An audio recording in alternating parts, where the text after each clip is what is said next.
Some of them that flow show, some of them that the chopping hole. But when I drive safe, like all I know. It only take one mistake, and every day after you have to face reality. I know you got to tell a story, but for some of them it's too late, because they driving dangerously. Like what the people say, you're driving recklessly.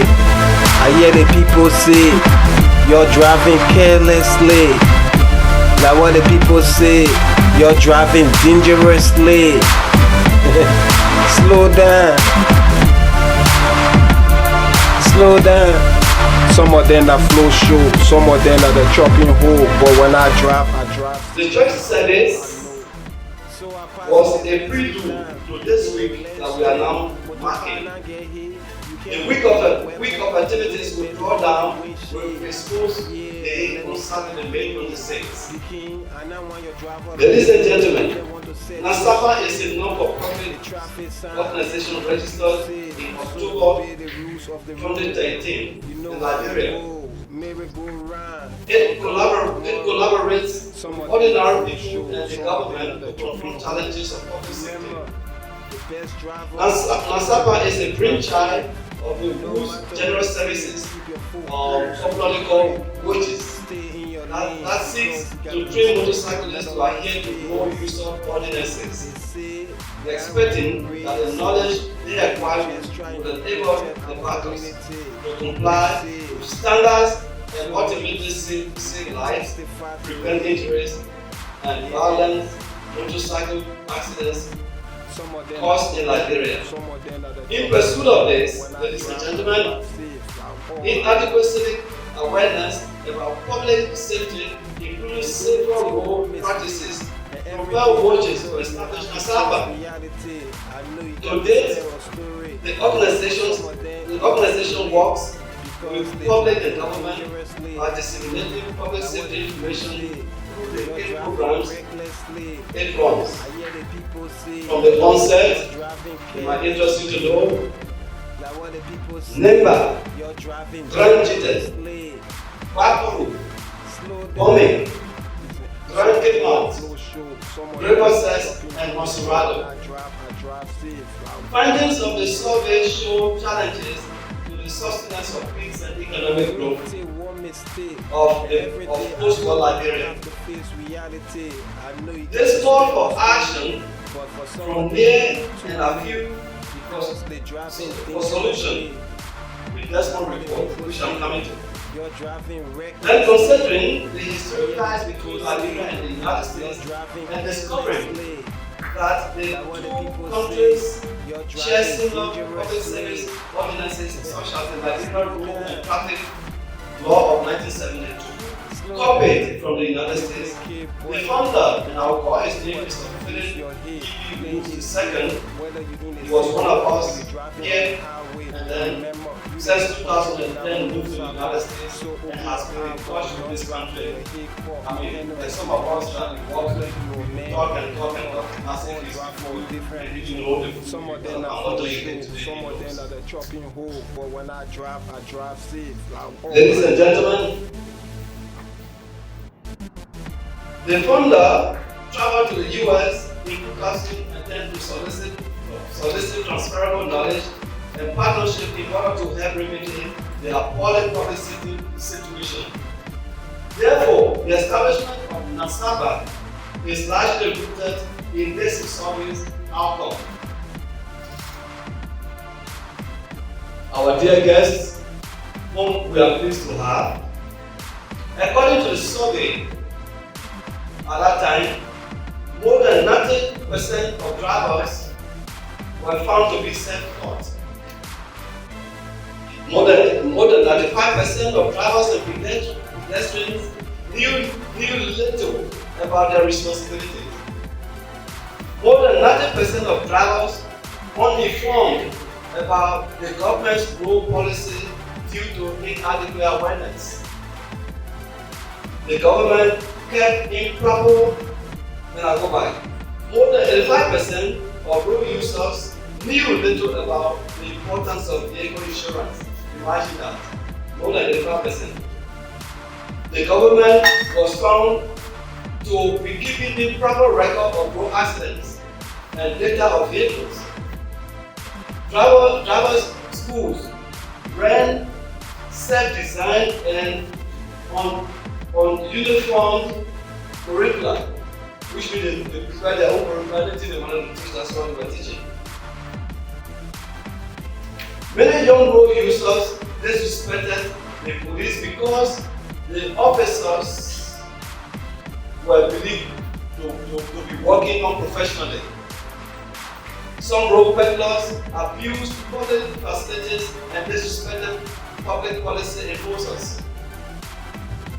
And public officials disrespected ordinary people, which could be happening today, of course, in performing their duties, leading to reactions harmful to public safety.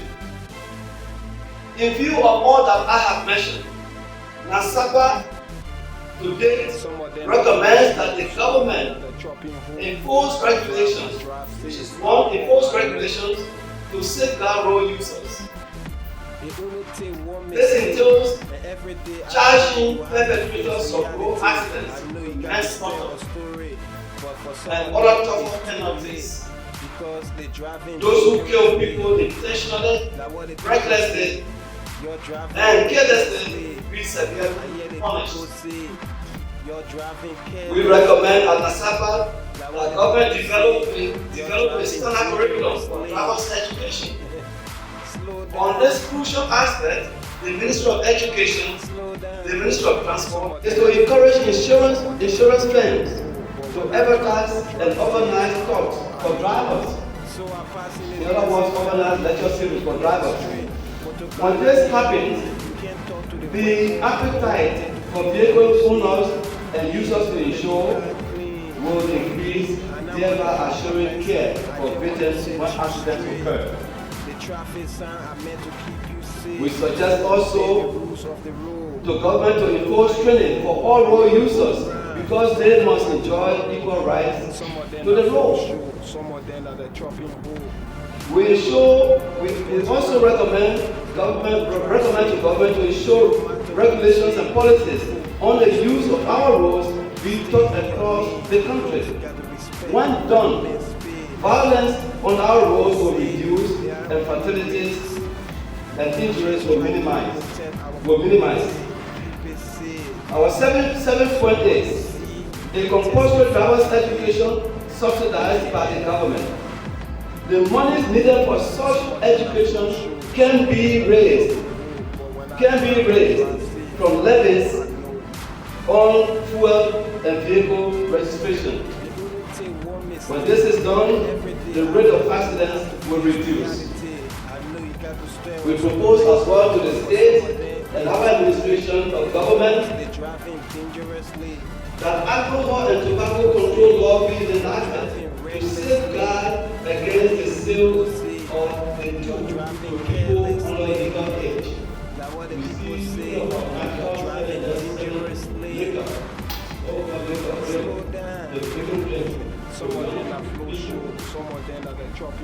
We propose that the government increase police salaries to discourage soliciting and receiving bribes. Here the minimum of 100,000 we converted the $500 we're talking about, we converted to $11. 100,000 at the rate of $2 for $1 office be paid to police officers. This amount can be raised from reasonable traffic fines. This is doable because our research shows that in the state of New Jersey, in the United States, $6 billion is raised yearly from fines of traveling whether you're in the city or you're driving on the highway, remember you're the one controlling that motor. The third point that we propose here is that government disrobe police that engage in malpractices in distributing integrity. Towards this end, the government should put in place a law that allows ordinary people to photograph police officers. Police officers found in unethical conduct while on duty. Or The administration should ensure duty officers carry body cameras in order to check what they do at work. I thank you on behalf of my colleagues for your attention. Thank you so much, CEO Mr. Biakata, for that rationale of this relate program. So not to waste your time, this time is coffee break. Okay. It's coffee break, feel free.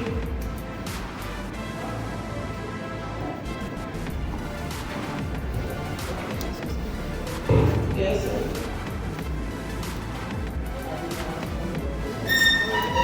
Say, coffee break.